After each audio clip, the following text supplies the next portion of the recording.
দুপুর বন্ধুরা, আমরা তো চলে এসেছি দুপুরবেলাতে। আজকে আমাদের দুপুরের মেনু হচ্ছে এই দেখো, গোবিন্দভোগ চালের হচ্ছে খিচুড়ি, আর সাথে নিয়েছি এই যে সিঁড়ি ভাজা, আর এ দেখো আলুর বড়া আর কুমড়ো পাতার বড়া। তো দেখি বরকে জিজ্ঞাসা করে, আজকে রান্না করেছে মেজদি আর বড়দি মিলে, আমার মেজো আর বড় যা মিলে।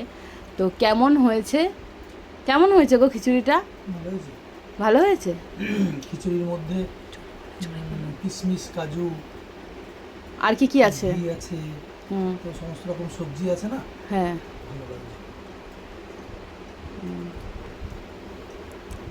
আর এখানে অনেক খিচুড়ি এনেছি। দেখি বড়টা কেমন হয়েছে।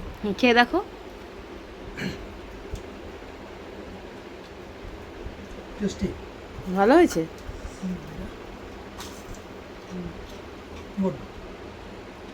ওইখানে রেখো না, নরম হয়ে যাবে, বাটিতে রাখো। খাও বন্ধুরা, আমিও খেয়ে নিই। তুমি খাও। হ্যাঁ, খাবো। বলবেন হ্যাঁ ভিডিওটি কেমন লেগেছে। না না, খিচুড়িটা ভালো হয়েছে। সকালে বৃষ্টি হচ্ছিল না, সেই জন্যই খিচুড়ি মেনুটা হয়েছে। ঠিক আছে, তুমি খেয়ে নাও। ঠিক আছে।